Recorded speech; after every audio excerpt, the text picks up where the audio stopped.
Bonjour à tous et merci de nous rejoindre sur Futur TV pour cette nouvelle édition de la rédaction. Voici les titres de ce journal. L'armée libanaise et les forces de sécurité intérieure arrêtent 33 suspects dans le cadre du plan de sécurité dans la Bekaa. De la drogue, des armes et des véhicules ont également été saisis. 10e commémoration de l'assassinat de Rafi Hariri. Son fils Saad appelle le Hezbollah à se retirer du conflit syrien et dit refuser que le Liban fasse partie de l'axe allant de l'Iran à la Syrie. Au Danemark, la police abat l'auteur des 2 attaques qui ont fait 2 morts et 5 blessés dans la capitale. La chef du gouvernement danois dénonce un acte de violence terroriste. Et puis à suivre également dans ce journal, des civils tués dans l'est de l'Ukraine, malgré l'entrée en vigueur cette nuit du cessez-le-feu. Des violences qui témoignent de la fragilité des accords de Minsk. Les combats ont quasiment cessé.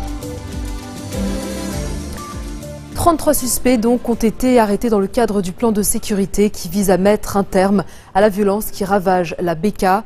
L'armée libanaise, les forces de sécurité intérieure et celles de la Sûreté générale sont lourdement déployées depuis 3 jours dans la région. En plus des interpellations, 9 voitures et 26 mobylettes ont été saisies, ainsi que d'importantes quantités de drogue, du matériel militaire, des armes légères et des munitions. Et puis dans la région de Hercé, l'armée a lancé 2 roquettes contre des positions de djihadistes dans le secteur de Wadi el-Hassan. Les islamistes tentent en permanence d'infiltrer les zones contrôlées par la troupe. Le Liban a commémoré hier le 10e anniversaire de l'assassinat de l'ancien Premier ministre Rafi Hariri. De retour à Beyrouth pour l'occasion, son fils Saad s'est lancé dans une diatribe contre le régime de Damas, appelant le Hezbollah à se retirer du conflit syrien. L'ancien chef de gouvernement a dit refuser que le Liban fasse partie de l'axe allant de l'Iran à la Syrie. Et je cite, « Nous refusons que la Hezbollah s'arroge le droit de décider de la guerre et de la paix pour sauver le régime syrien et défendre les intérêts iraniens. » Fin de citation. Hariri a notamment critiqué l'implication du Parti de Dieu dans le Golan syrien, où un raid israélien le 18 janvier a fait 6 morts parmi les membres du Hezbollah. Celui-ci a riposté par une attaque qui a tué 2 soldats israéliens à la frontière sud, faisant craindre une nouvelle escalade. Depuis plusieurs semaines, un dialogue est cependant en cours entre le courant du futur et le Hezbollah. Son objectif, contenir les tensions confessionnelles entre sunnites et chiites. Pour Ban Ki-moon, le patron de l'ONU, une décennie après l'assassinat de Rafi Hariri, le message reste que l'impunité ne sera pas tolérée.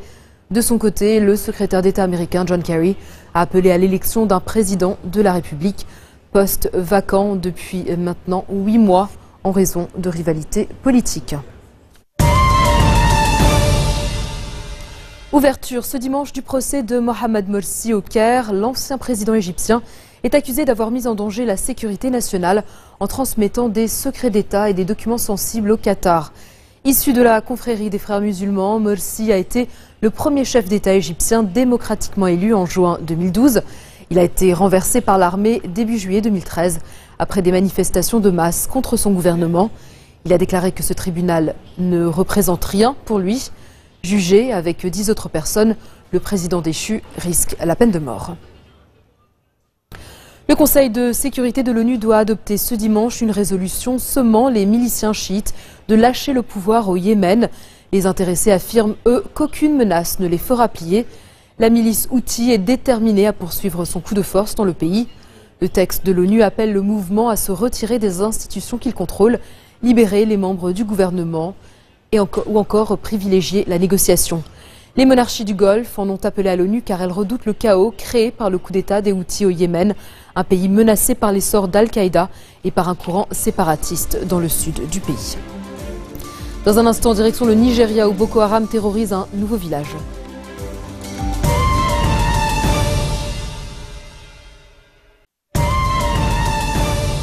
Retour sur le plateau de l'info du 1640. Les projecteurs sont braqués sur Copenhague au Danemark ce week-end après 2 fusillades meurtrières hier. Et ce matin, la police a annoncé avoir abattu un homme qui venait d'ouvrir le feu sur les forces de l'ordre dans un quartier populaire. Il s'agirait de l'auteur des 2 attaques. Dans la première fusillade, le suspect a criblé de balles un centre culturel où se tenait un débat sur l'art, l'islamisme et la liberté d'expression. Cette fusillade a fait un mort, un homme âgé de 55 ans. 3 policiers ont également été blessés. Le caricaturiste suédois Lars Vilks participait à ce débat. Il a été l'objet de plusieurs menaces et d'agressions depuis la publication en 2007 d'un dessin représentant le prophète Mahomet. Et puis dans la deuxième fusillade qui a eu lieu près de la synagogue de Copenhague, la nuit dernière, un jeune juif a été blessé à la tête. Il est mort des suites de ses blessures. La chef du gouvernement danois, Helle Thorning-Schmidt, a dénoncé un acte de violence cynique. Selon elle, tout porte à croire que les fusillades sont des attentats politiques et de ce fait, des actes terroristes. Paris a rapidement condamné cette attaque. On écoute le ministre français des Affaires étrangères qui s'est également exprimé sur l'Ukraine. Les faits, vous les connaissez. Hier, dans l'après-midi, l'attaque d'un centre culturel avec malheureusement un mort et plusieurs blessés. Dans la nuit, l'attaque d'une synagogue avec un mort de confession juive. Et ce matin, à 5 heures du matin, les policiers ont tué quelqu'un qu'ils identifient. Il reste à vérifier comme étant l'auteur de tout cela. J'ai eu mon collègue danois hier au téléphone, notre ambassadeur qui l'a échappé belle plusieurs fois, et encore ce matin, juste avant de venir à cette émission. Qu'est-ce qu'on peut dire? Bon, d'abord, dire qu'on est aux côtés de nos amis danois qui sont évidemment très, très, très secoués par tout ça. Mais ils s'y attendaient. C'est pas une surprise pour eux, parce qu'ils savent depuis longtemps qu'ils sont visés. Oui, mais la société n'est pas organisée par rapport à ça. Ensuite, comme vous, je suis frappé par le mimétisme de la séquence. D'abord, une attaque contre le symbole de la liberté d'expression. Ensuite, une attaque contre des juifs. Et puis, l'affrontement par rapport aux policiers. Qu'est-ce qu'il faut en tirer comme leçon? Une leçon que nous avons tous à l'esprit. C'est que le terrorisme est international, la réponse est internationale. Et d'abord, elle doit être européenne. D'où les initiatives que nous prenons pour renforcer la dimension sécuritaire, pour avoir une politique extérieure qui permette de lutter contre le terrorisme. Nous étions une vingtaine, donc à la fois les Russes, les Allemands, les Ukrainiens, les Français. Et on est resté 17 heures ensemble, avec au départ un texte qui était d'accord sur beaucoup de points et pas d'accord sur d'autres. Et puis à l'arrivée, est-ce que oui ou non, on va aller vers la paix? Alors évidemment, il y a des phases dans cette négociation. Il y a des petits groupes qui se forment, de temps en temps à 2, de temps en temps à 4, de temps en temps à 8, de temps en temps à 10. Il y a, comme dans une tragédie, des moments de tension. Est-ce qu'il y a eu des moments de colère, par exemple, à un moment, quelqu'un tape sur la table, il dit ça suffit? Ou claque la porte, on a eu l'impression. Non, il n'y a pas eu de moment en colère. Je dois dire que les différents intervenants maîtrisent leur nerf. Mais il y a des moments surprenants. Par exemple, pendant 17 heures, il faut quand même manger. Bon, la nourriture était assez... Enfin, c'était pas le Quai d'Orsay, quoi. Bon, mais il y avait des jeunes filles, donc très très charmantes d'ailleurs, qui passaient avec des biscuits, des choses comme ça. Et donc c'était ce contraste extraordinaire. On était en train de négocier la guerre ou la paix, et puis voilà les petites jeunes filles qui passent. Bon, il y a eu. En même temps, c'est très intéressant sur la psychologie des uns et des autres. Et puis sur les méthodes de négociation. Qu'est-ce que vous avez appris, peut-être pas de Merkel ou de François Hollande, je ne sais pas. En tout Poutine. cas, ce qui m'a frappé, pour être allé au fond des choses, c'est plus que l'accord, la complicité, dans le sens positif de ce terme, entre le président français et la chancelière allemande. On peut dire que si la paix advient en Ukraine, on le doit à ces deux personnages. Et justement, malgré des incidents isolés, le cessez-le-feu est globalement respecté en Ukraine. C'est le constat de l'armée ukrainienne ce matin dans l'est du pays. Le président Petro Poroshenko a donné l'ordre de cesser les combats conformément à l'accord de Minsk II conclu jeudi matin lors du sommet. La trêve est entrée en vigueur à minuit la nuit dernière. 2 civils ont été tués seulement 20 minutes après dans la région de Lugansk. Les forces ukrainiennes ont également fait état de bombardements autour d'une ferroviaire de Debaltseve où se sont déroulés les combats les plus violents ces derniers jours. À Donetsk, bastion des séparatistes pro-russes, des habitants ont savouré une nuit passée dans le calme. Mais la trêve reste fragile.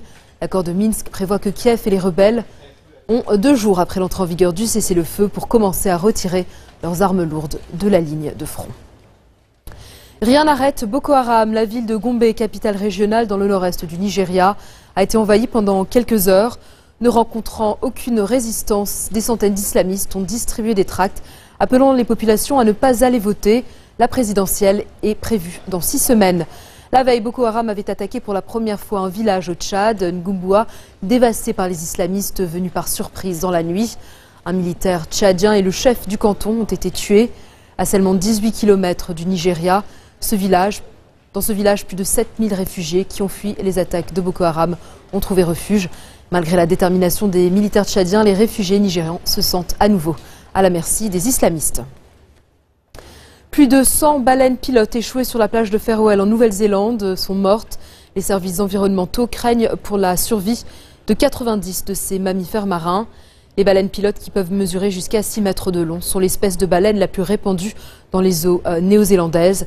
Près de 200 d'entre elles se sont échouées vendredi sur cette plage. Le père du Nutella est mort. Michele Ferrero est décédé à l'âge de 89 ans.